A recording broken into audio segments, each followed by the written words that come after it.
Can you remember when we used to ride just 21mm tyres? Yeah, one of the most striking advances recently in bike technology has been wider tyres. When I started riding, 21mm tyres were normal, and your racing snakes would swear by the sheer speed and slicing through the wind on a 19mm racing tyre, inflated to 110 psi if you were willing to risk it exploding off the rim. But today, wider is better, much wider. So how has it changed so much, and how did those riders of the 90s and early 2000s get it so wrong?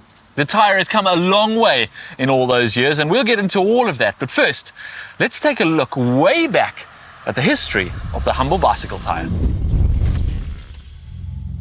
In the late 19th century, bicycles rolled on solid rubber tyres. Practical, but harsh, unforgiving, and inefficient. The real revolution came in 1888, when John Boyd Dunlop introduced the pneumatic tyre, a tyre filled with air. Initially used on tricycles and later adopted by racers, the air-filled design drastically improved comfort and rolling resistance of the bicycle wheel. Pneumatic tyres became ubiquitous on bicycles. By the early 20th century, tubular tyres, or sew-ups, became the gold standard in racing. These tyres, which had the inner tube sewn inside and were glued to specially designed rims, offered excellent rolling efficiency and low weight.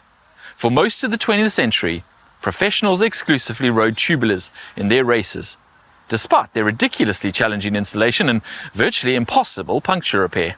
Well then, in the 1990s and the early 2000s, clincher tyres, like this one here, with a bead that hooks onto the rim featuring an inner tube, started to gain traction, thanks to its easier maintenance and improved performance.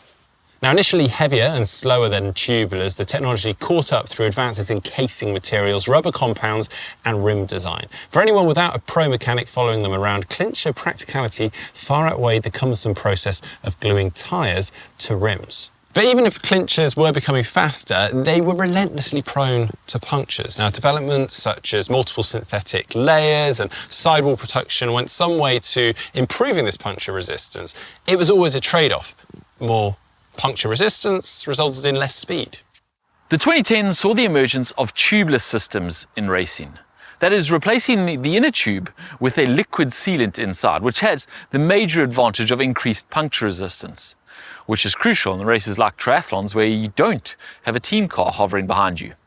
The other major advantage of tubeless systems was that it allowed you to race with a lower tyre pressure, increasing grip and comfort without increasing rolling resistance.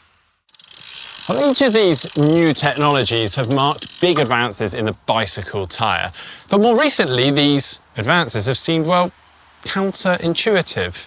How would a wider tyre be faster? Why would a softer tyre be faster? Well, as our understanding of aerodynamics has improved thanks to the advent of computational fluid dynamics and cheaper wind tunnel access, our understanding of how the tyre interacts with the wheel or the rim has also improved, and actually we've resulted in going towards these wider rim profiles. What we've learned is that the tyre, being in this more bulbous light bulb shape, actually creates a negative space behind the tyre that creates drag. At the same time, rolling resistance tests began to show that a short, wide contact patch with the ground offered better rolling resistance than the narrow, long contact patch of the 21mm tyres of old. On top of all that, it was also found that partly due to the suppleness of the new materials and partly due to the new sidewall shape with wider rims, but mostly due to the improvements in rolling testing rigs that could show that a tyre actually that was softer absorbed more of the impact of the imperfections on the road and had a lower rolling resistance than a harder tyre which bounced and vibrated along the imperfections on the road. So wider tyres, when paired with their appropriately wider rims, not only improve rolling resistance and their aerodynamics, they also can improve comfort, grip, all without sacrificing speed. So it really does seem that those 19 or 21mm tyres are relegated to live on only in the memories of some of the older cyclists, which include myself. Today, 25mm is normal, although these are 25mm and they actually feel quite narrow to me. 28mm is getting more and more common, and 30mm in a road tyre is not actually uncommon. So will tyres just keep getting wider and wider? We asked a tyre expert. Well, I'm joined today by Ralph Eggert, Road Marketing Manager from DT Swiss. And basically, if you want to know anything about wheels and even tyres, he's your man. So thanks for joining us today, Ralph. So first question, will tyres just keep getting wider? Thanks, Mark, for this question. Very good question. If we look at the last past years, maybe also in our categories of aerodynamic wheels, aero wheels, then we have been constantly increasing from maybe 23 millimeter wheel tires to now 28, 29 millimeter. And this is something maybe you can think, okay, it's proportionally going like this way further. But I think there are also different aspects you have to think about when you're talking about triathlon. Then we have one thing is the comfort, maybe the decreasing the better rolling resistance, increasing rolling resistance. But on the other hand, it's the aerodynamic disadvantages you're taking into account when you're widening up the tires. So when you increase the frontal base drag area, then the base drag is getting higher, and so that will slow you down. And when you think that rolling resistance is increasing proportionally by the speed, the aerodynamic drag is increasing over proportionally. I mean, we have recently noticed that in the Tour de France, riders are using 28, 29, 30, or even 32. It always depending on the surface. I also see that if you have a perfect surface, if we talk about a triathlete, then there is no need to go really wide. You can go high pressures. You have good smooth surface on the road. Then a 26 or 25 millimeter will probably be the best choice in terms of aerodynamic. When we talk about on the front wheel, when we talk about courses, maybe in the UK, I've not really raced so many times in the UK, but people have been complaining about the roads there, but also thinking about racing in Ironman World Championship Nice. We stood there last year, and you have cracks in the roads. The surface is not super smooth at all places, and sometimes a wider tire might be here a little bit better for the handling. But from our perspective, as I said, aerodynamic and handling properties must be aligned. And this is why we're not constantly going for super wide tires, like 40 millimeters on road cycling. We will see this probably in other disciplines like endurance racing or in gravel racing. So the answer is no, probably not. They won't keep getting wider. Current wisdom, and I say that with a pinch of salt because I realized that the current wisdom back in the day was that 19 millimeter tires were the fastest, and my wisdom may not seem so wise in a few years' time. But current wisdom is that 28 millimeter is the optimal width. If you go any wider than that, you start increasing the frontal area of the wheel and increasing the aerodynamic drag, so much so that you offset any advantages that you get from better rolling resistance or comfort. You could go 30 millimeters for a rougher terrain or gravel even, but 28 millimeter is currently considered the sweet spot. But it's not just width and pressures that have made advances, though. There's advances in the rubber compounds, the casing technology that have made dramatic improvements in the grip, the rolling resistance, and even aerodynamics. Dual or triple compound treads allow manufacturers to fine-tune grip on corners while maintaining durability on the centre strip. Meanwhile, high thread count casings reduce hysteresis, that means lag between impact and bounce back, and increases suppleness, key for fast rolling and comfort. And things like dimples and negative spaces improve aerodynamics, such as those on the Conti Aero 111 tyre. Aramid tyre beads, now Aramid is the non-trade name version of Kevlar.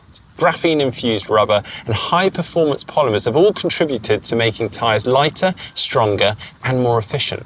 And while it seems that now at every major race or world champ, some of the pros will be on a tyre with the label Compound 231 or another cryptic name for a not yet on the market prototype tyre.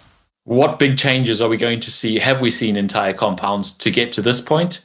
And what big changes might we see in the future?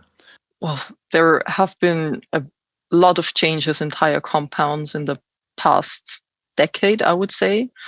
So one big topic where I also think Continental has done a very good job is grip. So it's not just dry grip on the road that you feel when you're cornering, for example, but also wet grip if you're, riding a light rain or even heavier rain. That's customer feedback that we keep getting, that our compounds just grip very well. But at the same time, if the more a compound grips, the more likely it is that you're also increasing rolling resistance at the same time. So that is always a conflict that we have in development, to really balance rolling resistance and grip as well as mileage. Because like even, I don't know, the fastest, most grippiest compound, if you only can ride a tire for 100 kilometers, then customers would also say like, Continental, that's nice, but what am I going to do with this tire? Future developments, I do think that these will still remain like the core focus topics for us in compound development. Rolling resistance, grip, mileage. As easy as it sounds, like the more you adjust or improve this, the harder it gets to like get to the next level for the next development. So, have we reached the zenith of the bicycle tire? Is it as good as it's going to get? Hardly.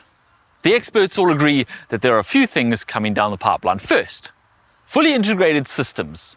Tires, wheels, and frames are already been designed in harmony so that they all work together well. And this is only going one direction. We are going to see fully integrated systems where the tire, the wheel, and the bike all work perfectly together to make it as aerodynamic and fast as possible.